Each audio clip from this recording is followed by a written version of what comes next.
Assalamualaikum. So today I am very excited because last night gumawa po ako ng maha and I will be showing you guys. Tada!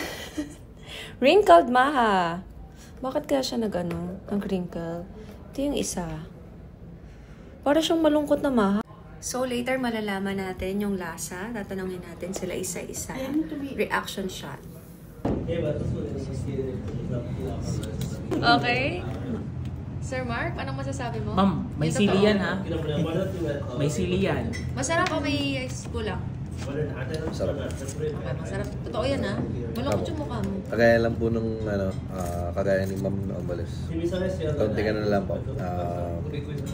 Patigas ng konti po. Kasi wala siyang Wala siya masyado. Abo. So ako pong mag-a-honest review. Dito ko na lang sa takip kakainin. Diyan talagang kakain si Ma'am Liz. Ang comment nila is masyadong malambot. Totoo naman. Malambot siya. Pero yung lasa masarap. Sa akin, for me, masarap. Ito yung gusto kong maha. Kasi bago mo siya haluan nung cornstarch, diba? Kailangan, ano mo na yung, templado mo na yung lasa. So, ito yung maha na gusto ko. But yung ano niya is kailangan maybe I should put evap next time. Kasi niluluto ko na siya nung nalaman ko kailangan pa ng evap. So, pag lumabas pa ako, medyo matagal. So, next time maglagay tayo ng evap para medyo mas ano siya, thick. And kulang ng cornstarch. Sabi nila mali daw yung cornstarch siguro na nagamit ko. So, inshallah we will try. may branding siya, ma'am. May branding. Okay, our next victim.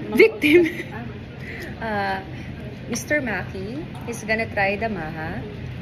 Next victim talaga.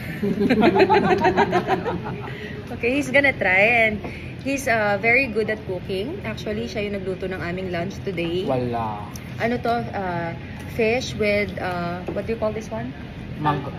Pineapple mango salsa. Social, diba? Sa atin, halo-halong gulay lang yon. Pineapple mango salsa. Okay, so he's gonna try may malabsak na maha. Malabsak tawag yun, diba? Yes po. Honest review, Honest review. Creamy siya. This was good. Food critic to. Okay. And only the consistency mo. Consistency. Maybe a little bit need more cooking siguro para ma-drain yung water content na siguro gawa nung ano. Okay. Sino may Milk. sumalo? Hindi, nandun ako. Doon nga ako nanonood ng balita eh. Yeah. Okay. Thank you for the, of course, honest review. Last victim for today. O ma'am, closing time. Lagi ako closing time eh. Pero masarap naman. Ano pa yung taste niya? Yung consistency lang niya. Malambot Little lang bit- siya. Talaga pag nakita little mo. bit thicker lang po tapos siya. Sige, inshallah, we will make again. Perfect ang lasa. Ang lambot lang talaga. Ay, grabe, perfect. Close to perfection, but nobody's perfect, so why practice? Sabi ko yung lasa niya, Maha masarap talaga. Maha talaga siya. Pero yung lambot talaga niya, talagang Yung lambot niya pang gelatin. Oo. Yan, daw siya ng Asa? sex bomb. Gelatin siya. Okay. Thank you po for the honest review. Okay, ito po ang nagluluto talaga ng matatamis dito. Siya ang last victim pala. Titikman ko siya ha. Honest review to. Sakto lang ang lasa. Mm.